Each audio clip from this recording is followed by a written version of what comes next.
Every time I say this, I end up shooting myself in the foot, but today we've got a rather simple, easy project.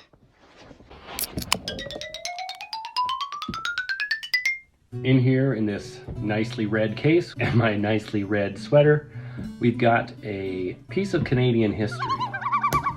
Let this red case serve as a warning though you generally don't know until it's too late, certain materials on your guitar hangers or your guitar cases can interact negatively with the finish on your guitar. That is what's happened here. The off-gassing of whatever polyester interior of that case has melted its way into this neck, and also you'll see the pattern of the inner liner. Don't even know her. Has melted its way into the back as well.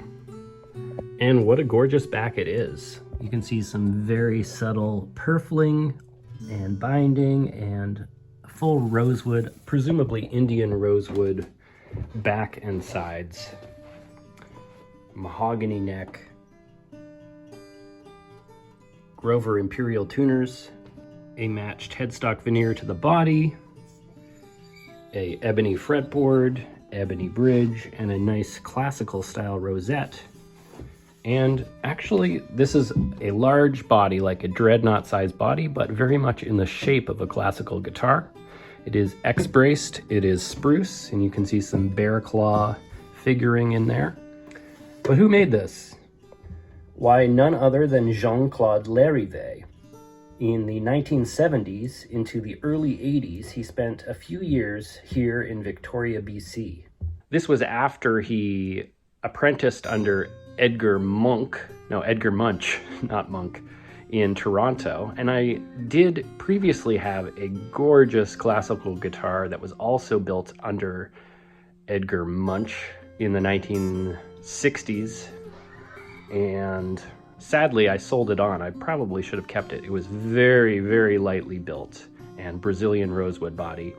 This one is not lightly built. This was built for steel strings, and it is, as I mentioned, an X-braced spruce top. You can also see some lovely silking on top of the bear claw in this spruce.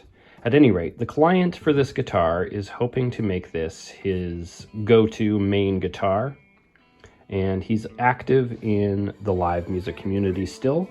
And so he's hoping to also add some sort of pickup. We haven't decided what kind. We're going to try a sound hole pickup, but he doesn't want to switch to steel strings, so we may end up with some sort of piezo. We shall see. But the first issue is the strings are too high tension. He's hoping for something a little lighter. And the action is high. You are high. Specifically, 3.5 millimeters or higher on the low E, and you're at 2.5 on the high E. Hi! Hi! Hola! Hi! There are also quite a few frets that have popped up, so that's creating, I'm sure, some buzz in various locations. The saddle is about 2.5 to 2.75 millimeters above the bridge, which is not a lot, but I think we have one more saddle adjustment in this guitar before it's going to need a neck reset. And so that's what we're going to go for. We're going to lower the saddle. We're also going to lower the nut because the action at the first fret is higher than need be. So we'll get the playability nice and enjoyable. You know what doesn't make a good tripod is a hanging lamp.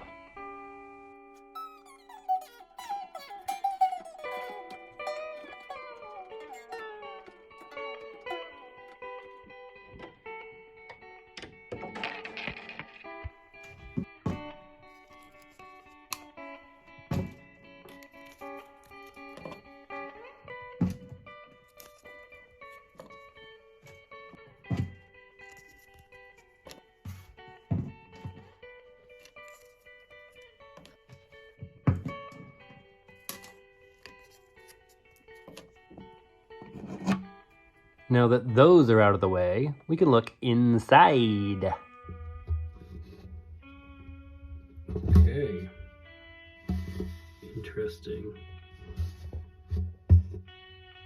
We see why it's got such a tight mid-heavy sound. There's two fairly robust tone bars coming off the X brace. And we got our little finger braces on either side, pretty typical. And on the neck side, we've got your classic popsicle brace and basically, yeah, big Martin style popsicle brace here, and then a really wide and flat ladder brace right here. Also notable, you probably saw what was very evidently wood glue on the neck joint there. Presumably wood glue was used throughout. I mean, I can't be certain, but if wood glue is in the dovetail, a neck reset could be slightly more challenging. Wood glue doesn't really like to come apart as readily as hot hide. Oh, whoops, did I forget to do a before demo? I did a YouTube short of this, and I'll include it right here so that you can hear through my phone mic at least what it was sounding like when we took it in.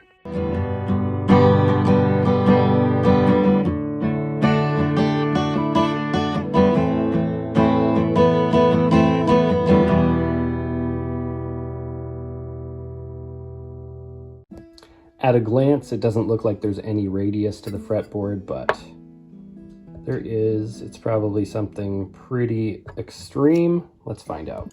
The saddle is radiused to 20 inches, but the fretboard itself is wider. My radius gauge set doesn't go wide enough, or flat enough, I should say, to cover this board. That's why it looks so flat, but it's not flat. It's somewhere between 20 and a 30-inch radius. I can't be certain without a gauge of that size. With this shadow lighting, you can see very much where the frets are popping up. And it's quite a lot of them. I really don't like these clear stick-on pick guards, but it's on there and the damage is done. You can see a part of it flaked off. Clearly there's always going to be a coloration difference here. Actually, the markings on the back are from this strap that was in the case as well. There is no truss rod in this neck, and there is a small amount of relief. To my relief, this has remained unchanged with and without string tension. So it won't get worse than this when it's strung up. And that amount of relief is entirely acceptable, I would say. Especially since the relief carries all the way to the 15th fret, and then we have a little bit of fall away, which is also lovely to see.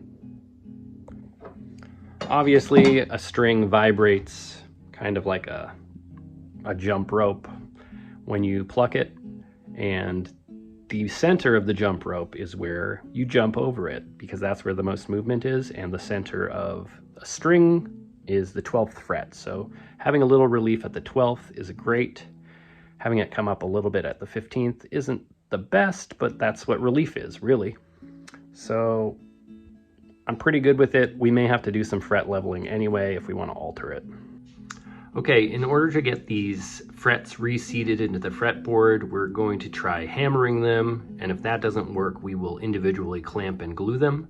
But the only way any of that's going to work is if we first clean any of the dirt out from underneath of the frets. So let's start there.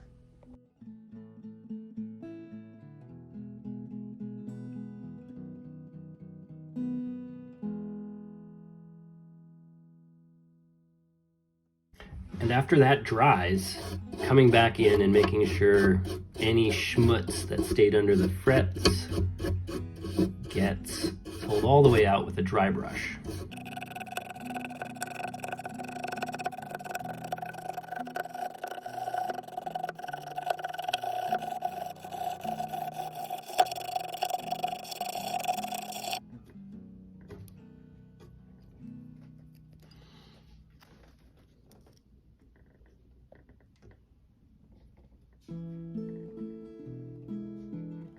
Now, Claude Larrivee studied under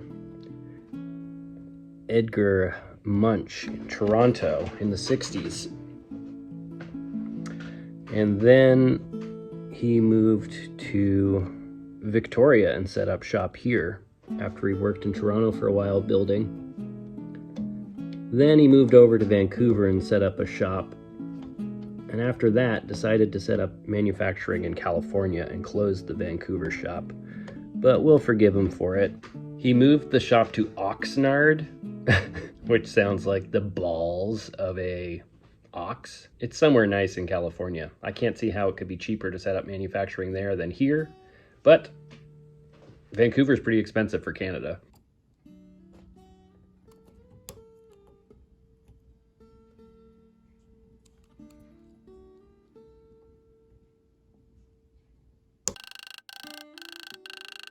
Okay, I hammered them, and now I'm going to use this softwood to clamp the ends. These are just spacers to keep the softwood in place.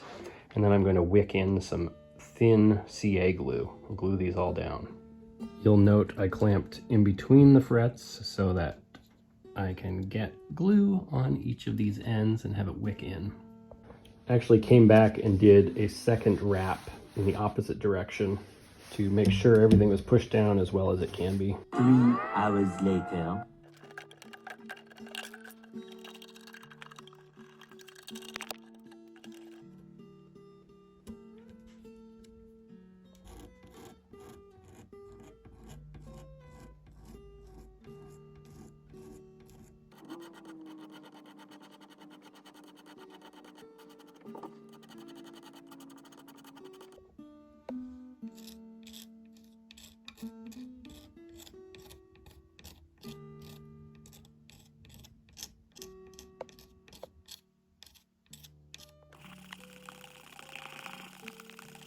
I'm also going to try and fill these with some medium super glue and then level it out.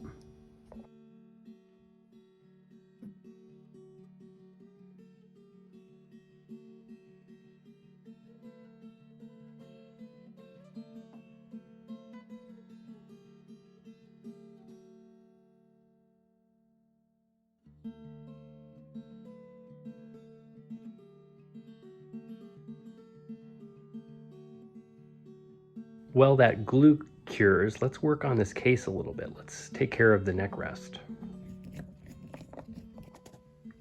This screw is already stripped out. That's no good.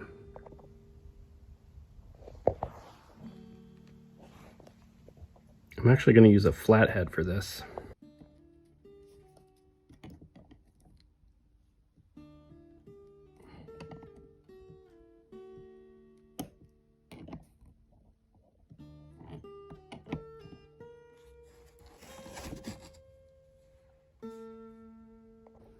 I got this red towel and I'm going to cover the neck portion and the front so it's a cohesive whole.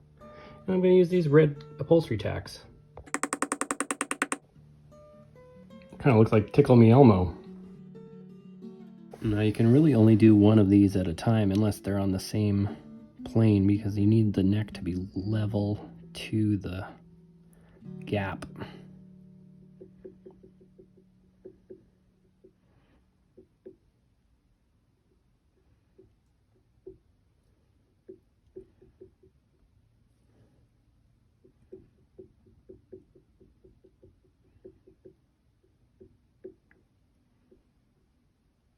The glue does shrink when it dries, so you want to make your spot proud, and also you want to make sure you cover the entire thing.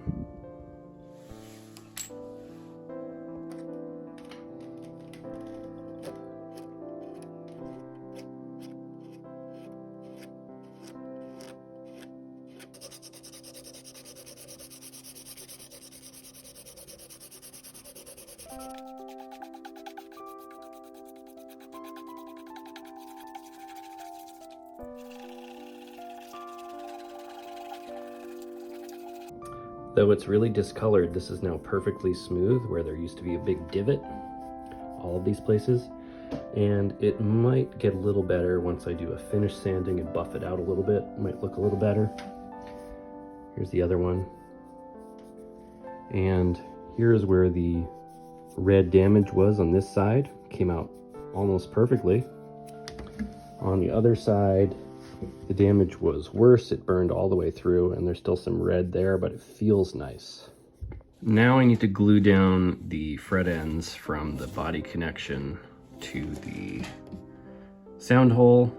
So I'm going to clamp those up, wick in some thin super glue, and then I'll be able to start leveling the board. Okay, I got this all clamped up, and now I'm going to wick in the super fine super glue. This is exactly when a whip tip comes in handy, but I can't find mine at the moment, so I'm coming straight out of the bottle. So I've got the guitar leaned this way, and I'm coming at it from the fret side rather than the fretboard side. And then you just let the drip hit the fret end and wick in.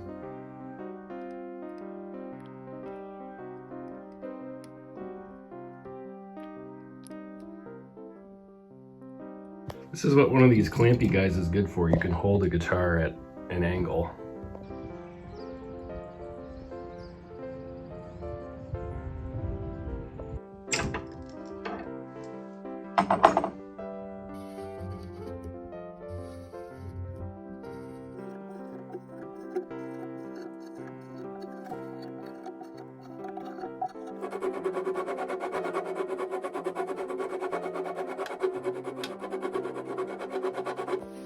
Now, of course, our other mission here is to get rid of any divots from playware, so we're getting close.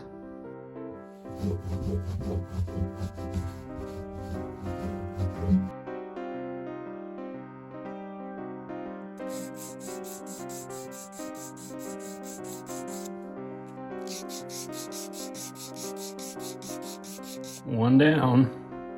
So I'm just doing a crowning file, then 800 grit sandpaper, and then this kind of worn out 3000 grit-ish sanding cloth as a polish.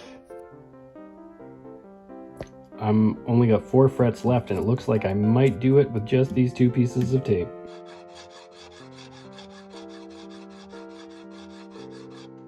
It's also lining up perfectly that I'm going to finish this just in time to go pick up my daughter from school.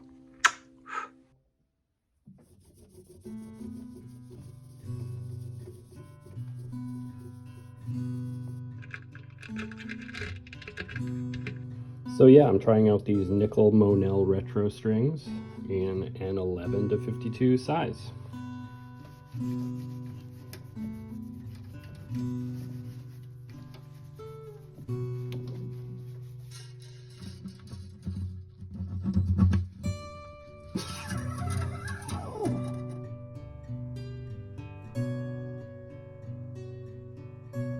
Strings are just freshly on.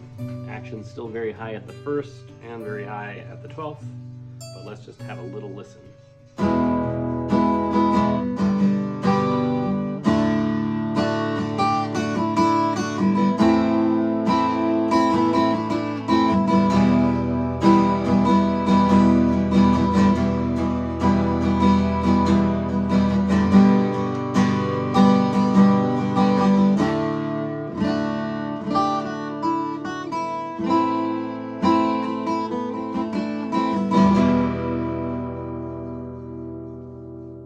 Cool, nicely balanced. Let's set it up. Okay, so I actually pulled the saddle out and ground it on there. You can see the removed material. And these are where my measurements started, and there's where they ended. So we are gonna do that one more time, and then we will balance out the middle and make it the radius of the fretboard instead of 20 inches. So now I'm actually going to conservatively slot the nut. By conservatively, I mean not bring it all the way down to ideal, but bring it most of the way down. That way we still have room, because if we bring the action down at the saddle more and their nut is ideal, then it's going to start buzzing on the 1st fret when it gets too low. So we're going to start with a relatively conservative 0.022 or 5.56 millimeters. And you can see on the E and the A, we've got some space. The D seems to be right at this measurement. The G too. And the high E is lower than.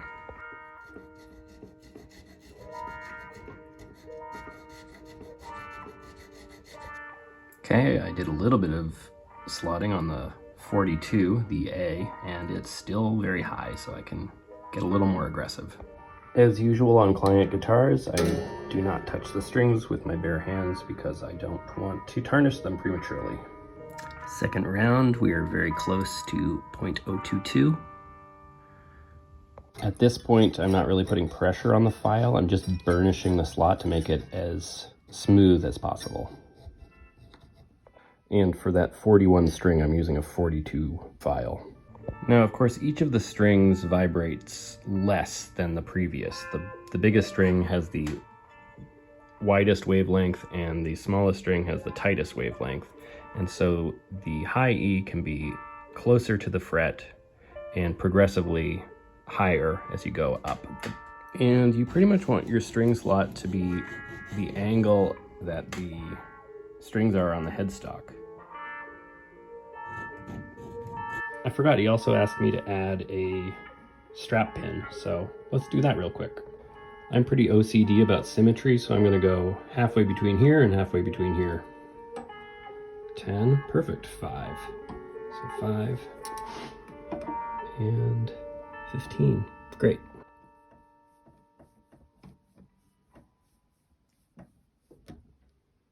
And of course, we're gonna drill a pilot hole to that exact angle, so this sits flat on the heel. So let's do that. We're gonna use a drill bit that's just a couple of sizes smaller than our threads. So there's our angle.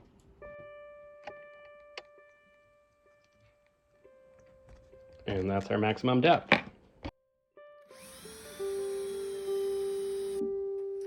Wax your threads.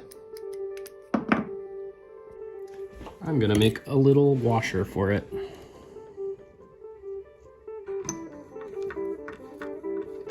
And there it is. All right, let's give it a little test.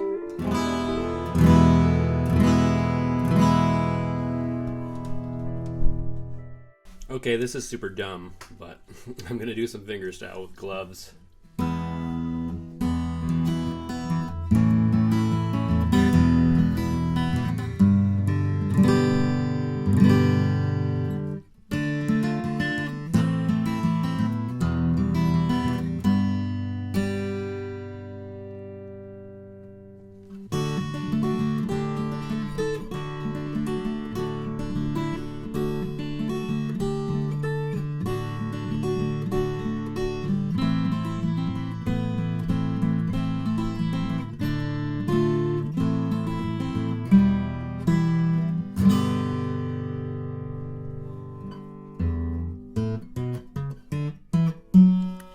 Dumb. I have to do some pick work.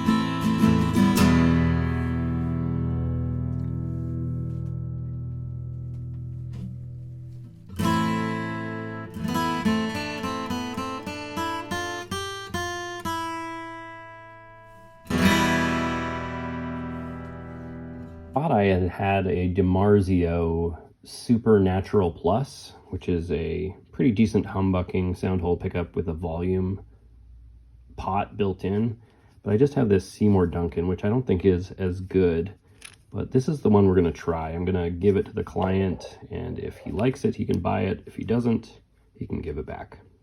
I do have to modify it to fit the sound hole, which is a little smaller than standard.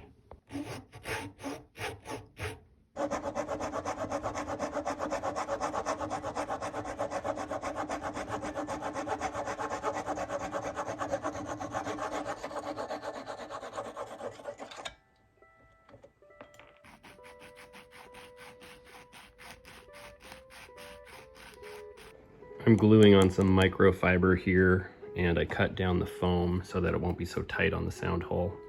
And once that dries, we'll have a nice test fit. Slap that pickup in there. You can't hear me. I put the pickup in, obviously, and the amp's a bit buzzy, but it's probably because I have the wires crossed between the computer and the amp and the pickup. So let's try it out.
Alright, homies, thanks for joining me on this kind of simple but kind of complex setup project on this Claude Larrivee from 1978.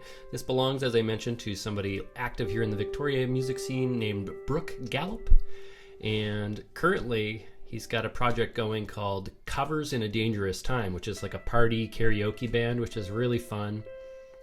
And if you're from the West Coast, you may recognize the name of his band, Immaculate Machine.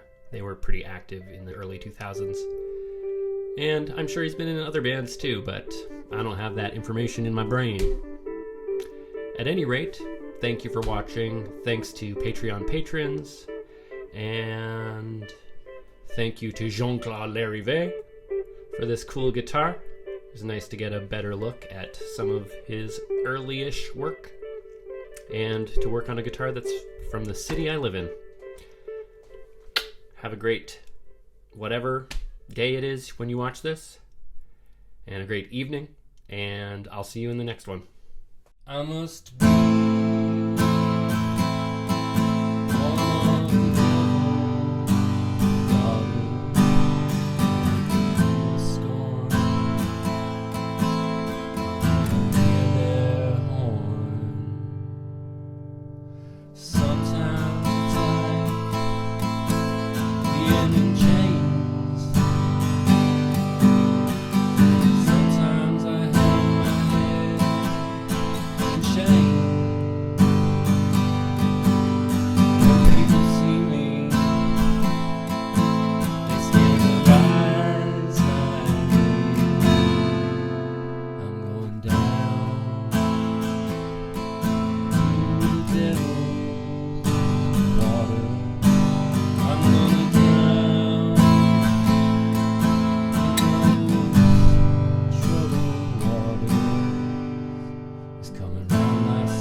I must be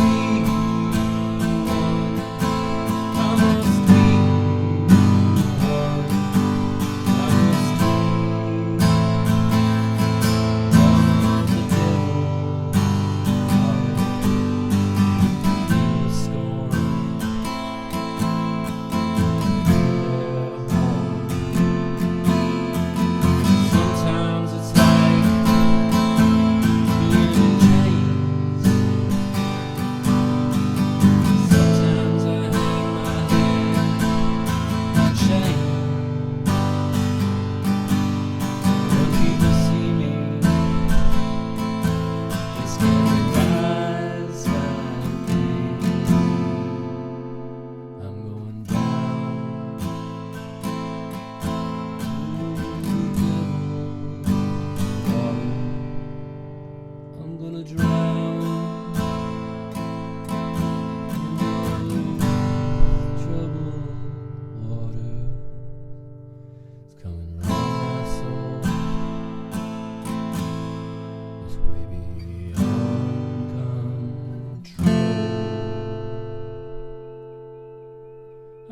almost